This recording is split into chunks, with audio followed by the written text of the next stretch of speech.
Hello and welcome. You're watching NDTV on our YouTube channel now. I'm Sonal Mehrotra Kapoor and this is the Top Stories segment. Firstly, a very happy new year to everybody watching. And if there is one story really that has traveled all the way from 2019 to 2020, it has been the issue and the resistance and the rejection that we are seeing from people on the ground, ordinary citizens, opposition party critiques, and now even state governments against the CAA, the NPR and the NRC.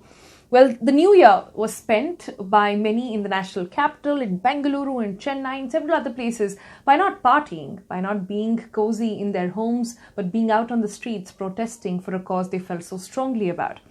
And well, we are talking on the 2nd of January and the story is no different. In fact, the cases of police brutality on protesters, they have only intensified, and that is what you have voted for this morning when it comes to the stories. Assam police brutality caught on camera, 64% of you have wanted to know about that. Now, let me first give you a full background, a brief background, in fact, on how the last few days have been for the protest. We ushered in the new year, at least in the capital, with a massive protest. And it was a midnight New Year's party of sorts that was done by protesters on the streets who came out and said that no matter what happens, CAA shall not be accepted. As we speak, it's going to be almost 18 to 19 days for women in Shaheen Bagh to continue sitting in this really, really cold weather in the capital and say they will not go back home, they will not give their papers, and they will not leave the streets till the time a complete rollback happens. So at the moment, protests continue. At the moment, we also see towards the end of 2019, in fact, right on the last day, we saw Kerala Assembly pass a resolution in a very democratic way. In fact, all but one member of the Kerala Assembly voted in favor of that resolution that said that the CAA is unconstitutional and the government should have a rethink over it because it is not something that people of Kerala at least would want. So and it's not just Kerala alone, there are other states as well which have come out and in absolute rejection of that. And the third thing have been the cases of police brutality. The fresh one now coming in from Assam. But before I go to the visuals there, it's important to understand where this is coming from. Now, like I said, while India continued to take the resistance towards CAA into the fresh new year as well, the government has its own plans. The BJP government has decided from the 1st of January to the 15th of January, a reach out program will take place.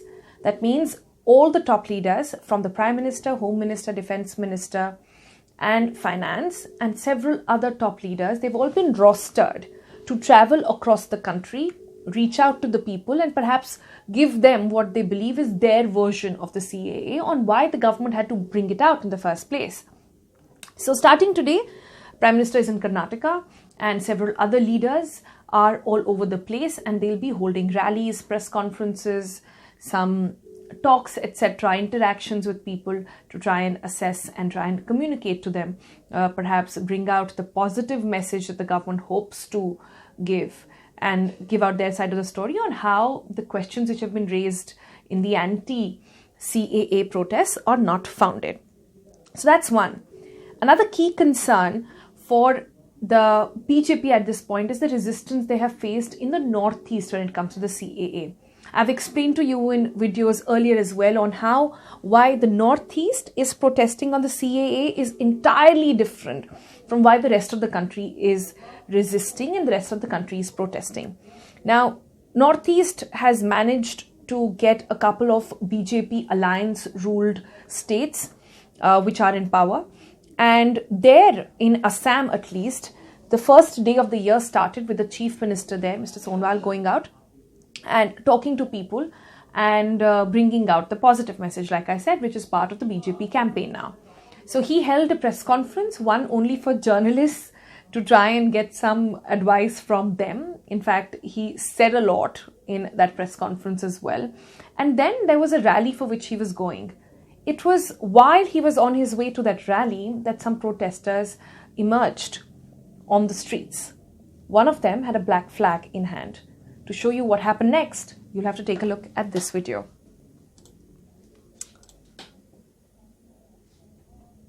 Wednesday when anti-CAA agitators. You can look at those visuals over there. So this was the road on which the car of the chief minister was traveling. These were protesters who were found on the road with some black flags in hand, and the police got hold of them. It's just one man, he's unarmed, but what police did led to this. The others there protesting and asking some tough questions. So the police went all the way there, caught hold of this one guy who had a black flag in hand and brought him out. And then you see him getting some strong baits from the police. Now this has come under huge criticism, and this shot of the police beating up yet another protester in Assam has now gone viral. In fact, it's not just this particular video that I've shown you. There are several such videos that have now gone viral on Twitter and on other social media platforms, where people, student unions, because this was one from the student unions, have questioned, why did the police have to pick up the baton? They were just silently protesting. Are we not even allowed to raise black flags in the country anymore? Now the police has now responded to this, and let me get that version out for you. This happened in the Nalbari area in Assam, and this is what the police is saying. He is the police chief, Amanjit Kaur. He tells NDTV that only once in the video that a policeman has hit an agitator with a cane once or twice. They were pushing between the police and the agitator since he was detained, and he was resisting to get into the car, and there was no baton charge or anything else. So what happened earlier on was, and these are the two organizations that were actually protesting, the ASU and the AJYCP, both of them were protesting close to the highway. This is an independent confirmation by NDTV. And they were actually on the highway, and it could have been a major breach for the security of the chief minister. That's what, again, the police officer said. And she said that since there was Section 144 in place, that is, basically they are prohibitory orders. That means that not more than 5 people can be in one particular place. That's why they had to be detained. When they resisted is when they had to resort to lathi charge. So two versions really, as always, we don't know yet what happened. At the moment, we are told that they have been detained. Apart from that, the other big story that emerged from Assam also was that day one, a lot of students, a lot of organizations, a lot of ordinary men did come out and protested, continued to protest against the CAA. We saw a report from our colleagues there in the Northeast who came out and said that despite this being the 1st of January, being a day to celebrate, perhaps relax and set in the tone for the new year, the tone was very clear that protests against the CAA are not stopping anytime soon. That's it from me, and we'll see you again tomorrow in a Top Story segment. Thanks for watching.